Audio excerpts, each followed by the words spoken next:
Hello, good day po, Coins TV. Ah, Meron po tayong barya ngayon dito na 5 piso BSP series. Pag-uusapan po natin to sa araw na to dahil ito po yung madalas pong isend sa atin sa FB page natin at mga nagko-comment, napakarami pong nagko-comment na kung nabibili daw po ang year 2017 na 5 piso na BSP. Marami pong nagtatanong na to kaya po tatalakayin po natin ang baryang ito kung ito po ba ay semi hard to find or common coin lamang. At bago po tayo magsimula, maraming salamat po sa ating mga subscribers at sa mga bago pang nagsusubscribe po sa ating channel. Maraming salamat po sa inyong suporta. At kung hindi ka pa po nakasubscribe sa ating channel, pakisuyo na po ng subscribe button. Paki-like na rin po and share ang ating video. At huwag nyo pong kakalimutan yung bell button para po updated po kayo sa mga susunod pa nating video at mga coin hunting series na gagawin. At eto nga po ang 5 piso year 2017. Kinuha ko lang po ay 4 na piraso, pero meron pa po ako nito. Kung hindi po ako nagkakamali, mga 15 o 13 piraso ang meron po ako nito. Kaya po hindi ko po kailangan itong year 2017 na BSP series. So bago po tayo magsimula ay review po muna natin ang baryang ito. At ito nga po ang ubers ng baryang ito. At makikita po natin dito, ito nga po ay nakasulat ang Republika ng Pilipinas sa gilid, paikot. At ito po ang portrait ni Emilio Aguinaldo na facing left. At ang kanyang pangalan na Emilio Aguinaldo at ang kanyang denomination na 5 piso. At dito naman po sa bandang ibaba ang kanyang year of mint 2017. At ito po ang mint mark na baybayin na letter M. Ito po ang katunayan na ito po ay gawa sa Pilipinas.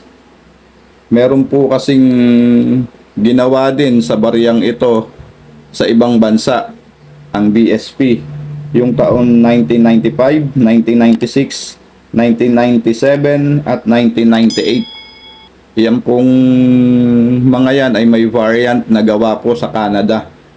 Sa Canada po ginawa nun, and the rest po 1999 up to 2017 ay gawa na po dito sa atin sa Pilipinas. Yan po ang makikita natin sa obverse. At dito naman po tayo sa reverse, kung saan makikita po natin dito nakasulat din sa paikot ng baryang ito. Ito po, Bangko Sentral ng Pilipinas. At ito po ang lumang selyo ng ating Bangko Sentral. At dito naman po sa ibaba ay ang 1993, ang taon kung saan na-establish ang Bangko Sentral. At ito po yung lumang selyo. Kung tawagin po ng mga kolektor po ay cogwheel. Dito po kasi malalaman kung anong die reverse ang isang barya. Ayan. Yan po ang makikita natin sa obverse. At ngayon nga po, dumako po tayo sa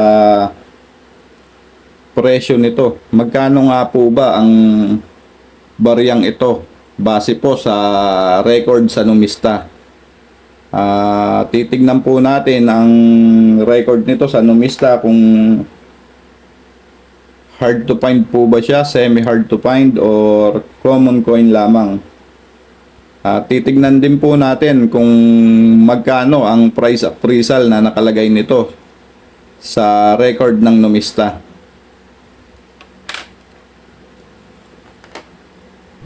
Base po dito sa record ng numista ay may frequency po siya ngayon 2023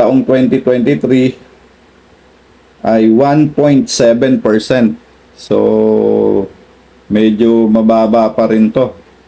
Kaya masasabi natin na ang taong year 2017 ay semi-hard to find pa rin po. Kasi 1.7% lamang po. At ito pong year 2017 ay may isang variation lamang. Reverse 3. Ayan po. Ang reverse 3 po, ito ang cogwheel, malaki po siya. Diyan po malalaman kung anong reverse ang isang barya. Reverse 3. Meron po kasing reverse 1, reverse 2, reverse 3 at meron pa pong reverse 4 sa year 2009 na masasabi po nating hard to find. So balik po tayo dito sa taong 2017 na ating tinatalakay at may record lamang nga po na 1.7%. Kaya po masasabi natin na ito ay kabilang pa rin po sa semi-hard to find. At kung may hawak ka po nito, paki-comment po sa ibaba kung ilang piraso ang hawak mo. Kasi ako po, ang dami nito, 13 po yata or 15 piraso ang meron ako nito. At ang price appraisal po nito sa numista ay sa kasalukuyan po ay wala pa rin price appraisal na nakalagay. So ganyan po talaga ang nangyayari sa mga semi-hard to find or minsan sa hard to find, wala pong price appraisal na nakalagay. Okay, kung nagustuhan mo po ang bidyong ito na pinag-uusapan po ang ating mga barya at gumagawa rin po tayo ng coin hunting series. Paki-subscribe naman po at like and share ang ating video at paki-comment po sa ibaba kung ano po ang inyong opinion sa year 2017 na ito.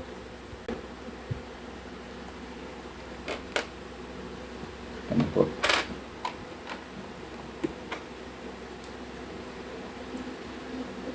At muli po, marami pong salamat sa mga subscriber natin at sa mga patuloy pa pong nagsusubscribe sa ating channel. Shoutout po sa ating mga kapwa coin hunter at coin vloggers. Shoutout po sa atin lahat, sa mga senior citizen po na majority nanonood po sa atin. Shoutout po sa inyo at sa mga OFW po na mahilig din palang mag coin hunting. At shoutout po kay Ramil Viana ng Cainta, Rizal. Shoutout po sa iyo, sir. Maraming salamat po sa suporta at kay JP Chan ng Tarlac City. Marami pong salamat po sa patuloy nyo pong pagsuporta sa ating channel. At muli po, marami pong salamat at keep safe po sa ating lahat. God bless po.